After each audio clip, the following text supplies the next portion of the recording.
ഈ മനോഹരമായ സുദിനത്തിൽ സംസ്ഥാനത്തെ സ്കൂളുകളിലേക്കുള്ള പ്രവേശനോത്സവം ഉദ്ഘാടനം ചെയ്യാൻ ഞാൻ ഈ വിദ്യാലയത്തിൻ്റെ മുറ്റത്ത് ഇവിടെ നിൽക്കുമ്പോൾ എൻ്റെ മനസ്സിൽ മുഴുവൻ ഗ്രഹാതുരത്വം നിറഞ്ഞ എൻ്റെ കുട്ടിക്കാലമായിരുന്നു. എൻ്റെ മനസ്സിൽ മുഴുവൻ ഇവിടെ ഇരിക്കുമ്പോൾ എന്തൊരു സന്തോഷകരമായ ദിവസമാണിത്.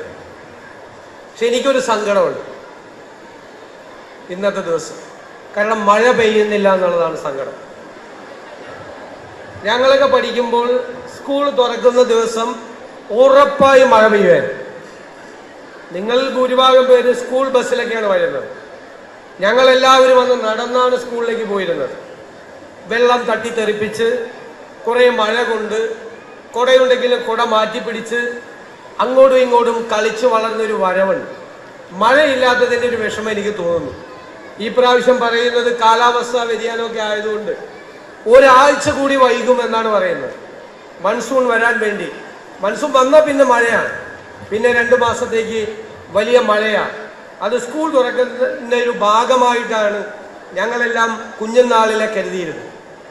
നമുക്കറിയാം, നിങ്ങളുടെ മാതാപിതാക്കൾ ഒരുപാട് സ്വപ്നങ്ങളും ഒരുപാട് പ്രതീക്ഷകളുമാണ് നിങ്ങളെക്കുറിച്ചുള്ളത്. ഇപ്പം പഴയതുപോലെയൊന്നും അല്ല. എന്നെ 1-ാം ക്ലാസ്സിൽ ചേർക്കാൻ വേണ്ടിയിട്ടാണ് എൻ്റെ അച്ഛൻ സ്കൂളിൽ വന്നത്. പിന്നെ സ്കൂളിൽ വന്നത് പ്രീ ഡിഗ്രിക്ക് ചേർക്കാൻ വേണ്ടിയിട്ടാണ്, കോളേജിൽ. അന്ന് പ്രീ ഡിഗ്രിയാണ്. അല്ലാതെ ഞാൻ പഠിച്ച 10 കൊല്ലം സ്കൂളിലും 12 കൊല്ലം കോളേജിൽ പഠിച്ചതിൻ്റെ ഇടയിൽ ഒരിക്കലും എൻ്റെ വീട്ടിൽ നിന്ന് ആരും എന്നെ അന്വേഷിച്ച് വന്നിട്ടില്ല. 2-3 കുഴപ്പമൊക്കെ കാണിച്ചപ്പോൾ വീട്ടിൽ നിന്ന് ആളെ വിളിച്ചുകൊണ്ട് വരാൻ പറഞ്ഞെങ്കിലും ഞാനതങ്ങ് കൈകാര്യം ചെയ്തു. ഇപ്പം അതാണോ? ഇപ്പം മാതാപിതാക്കൾ, പ്രത്യേകിച്ച് അമ്മമാർ, കുട്ടികളുടെ കാര്യത്തിൽ എന്തൊരു ശ്രദ്ധയാണ്. കിൻഡർ ഗാർഡനിൽ തന്നെ കുട്ടികളെ ചേർക്കുമ്പോൾ അവർ രാവിലെ തയ്യാറായി കുട്ടികളെ അണിയിച്ചൊരുക്കി, അല്ലേ, സ്കൂൾ ബസ്സിൻ്റെ അവിടെ കൊണ്ടുപോയി അല്ലെങ്കിൽ KG ക്ലാസ്സിൽ കൊണ്ടുപോയി ചേർക്കുന്നു. കേരളത്തിലെ വിദ്യാഭ്യാസ രംഗത്തുണ്ടായ പുരോഗതിയിൽ വലിയ പങ്ക് വഹിച്ചിട്ടുള്ളത് കേരളത്തിലെ അമ്മമാരാണ് എന്ന് ഞാൻ പ്രത്യേകം പരാമർശിക്കാൻ ആഗ്രഹിക്കുന്നു. അവരുടെ കുഞ്ഞുങ്ങളോടുള്ള ശ്രദ്ധ, അവരുടെ പഠനകാര്യത്തിലുള്ള ശ്രദ്ധ. ഇപ്പൊ PTA യോഗം വിളിച്ചാൽ ഒരു 80% സ്ത്രീകളായി, വളരെ കുറച്ച് പുരുഷന്മാരേ വരുള്ളൂ. പിതാക്കന്മാർ വളരെ കുറച്ചാണ്. അമ്മമാരാണ് PTA യോഗത്തിൽ വരെ പങ്കെടുക്കുന്നത്. കുട്ടികളുടെ പഠനകാര്യത്തിൽ അവരാണ് ഏറ്റവും ശ്രദ്ധയുള്ളത്. ഞാൻ ദീർഘമായി പ്രസംഗിക്കുന്നൊന്നുമില്ല.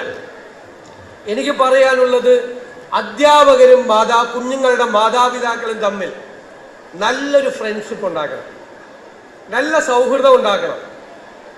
കുട്ടികൾ അവരുടെ ചെറിയ പ്രായത്തിൽ ഒരുപാട് കഴിവുകൾ അവരുടെ പുറത്തു വരും അറിയാതെ. ചിലപ്പോൾ വീട്ടിൽ വെച്ചായിരിക്കാം, ചിലപ്പോൾ സ്കൂളിൽ വെച്ചായിരിക്കാം. അങ്ങനെ കണ്ടാൽ അധ്യാപകരും രക്ഷകർത്താക്കളും തമ്മിൽ അത് പരസ്പരം പങ്കുവയ്ക്കണം. ഞാൻ പണ്ട് ഒരു ചരിത്രകാരൻ, കേരളത്തിലെ ഏറ്റവും പ്രശസ്തനായ ചരിത്രകാരൻ MGS നാരായണൻ എഴുതിയ ഒരു ലേഖനം വായിച്ചിട്ടുണ്ട്. അദ്ദേഹം ലണ്ടനിൽ ഒരു സർവകലാശാലയിലെ വിസിറ്റിംഗ് പ്രൊഫസറായി പോകുന്നു. 5-ാം ക്ലാസ്സിലോ 6-ാം ക്ലാസ്സിലോ ആണെന്ന് തോന്നുന്നു മകനെ കൊണ്ടുപോയി ചേർക്കുന്നു സ്കൂളിൽ. ഒരു ദിവസം രാവിലെ സ്കൂളിൻ്റെ പ്രിൻസിപ്പൽ വിളിക്കുകയാണ്, ഏറ്റവും അടുത്ത ദിവസം വന്ന് പാരൻ്റായി നിങ്ങൾ സ്കൂളിൽ വരണമെന്ന്. അപ്പം ഇവിടെ വീട്ടിലെ ആളെ വിളിപ്പിച്ചാൽ എന്താ നമ്മൾ കരുതുക, എന്തെങ്കിലും കുരുത്തക്കേട് ഒപ്പിച്ചിട്ടുണ്ടെന്നാണ് ബാധ കരുതുക. അപ്പം അദ്ദേഹം ഭയന്ന് പിറ്റേ ദിവസം തന്നെ രാവിലെ സമയം അറിയിച്ച് അവിടെ ചെന്നപ്പോൾ പ്രിൻസിപ്പലിൻ്റെ മുറിയിലിരിക്കുന്നത് പ്രിൻസിപ്പൽ, ക്ലാസ് ടീച്ചർ, ഗഡോളം, മാത്തമാറ്റിക്സിൻ്റെ ടീച്ചർ. ഇപ്പോൾ പ്രിൻസിപ്പൽ ക്ലാസ് ടീച്ചറോട് പറയാൻ പറഞ്ഞു, ക്ലാസ് ടീച്ചർ പറഞ്ഞു മാത്തമാറ്റിക്സ് ടീച്ചറോട് പറയാൻ പറഞ്ഞു.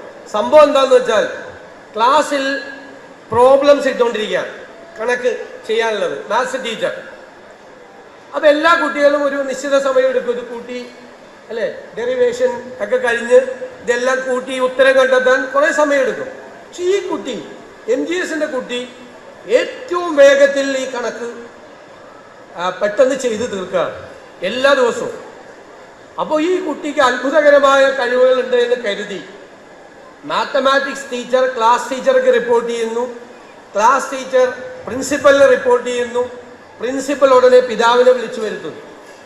സംഭവം അന്വേഷിച്ചപ്പോൾ എന്താ സംഭവം എന്നറിയാം, അവൻ ഇവിടെ പഠിച്ചിട്ടാണ് പോയത്. ഇവിടെ നമ്മുടെ ടേബിൾ പഠിച്ചിട്ട് പോയത് പെരുക്കപ്പെട്ടിയാണ്, അറിയാലോ. മാത്സിൽ നേരത്തെ പഠിപ്പിക്കും ഇവിടെ, പക്ഷെ അവിടെ പഠിപ്പിക്കുന്നത് ഹൈസ്കൂൾ ക്ലാസ്സിലെത്തുമ്പോഴാണ് ടേബിൾ പഠിപ്പിക്കുന്നത്. ഇപ്പൊ ടേബിൾ പഠിച്ചതുകൊണ്ട് മറ്റുള്ള കുട്ടികളെക്കാൾ വേഗത്തിൽ ഈ കുട്ടിക്ക് അത് ചെയ്തു തീർക്കാൻ കഴിഞ്ഞു. പക്ഷേ നിങ്ങൾ മനസ്സിലാക്കേണ്ടത്, മറ്റുള്ള കുട്ടികളിൽ നിന്നും വ്യത്യസ്തമായി ഒരു കുട്ടി പ്രത്യേകമായ കഴിവുകൾ കാണിച്ചപ്പോൾ അത് ആ ടീച്ചറിന്റെ ശ്രദ്ധയിൽപ്പെട്ടു എന്നുള്ളതാണ്.